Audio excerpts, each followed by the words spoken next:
Hello guys, today I'm replacing the battery on a key fob for a 2016 Camry. So these have a little opening here on the side. Get a flathead screwdriver, put it in, twist it, it'll pop open,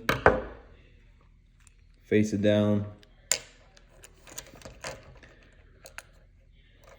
So you get this out.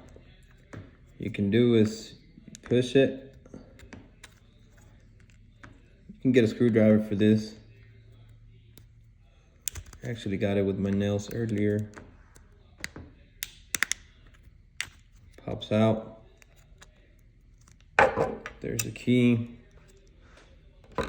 There's a little spring here. So you get your screwdriver. Comes out. Get the new battery. This one's a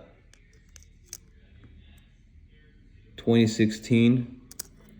So what you gotta do is you get this side in first. You slide it in and it pops. Once it's in place, put this back.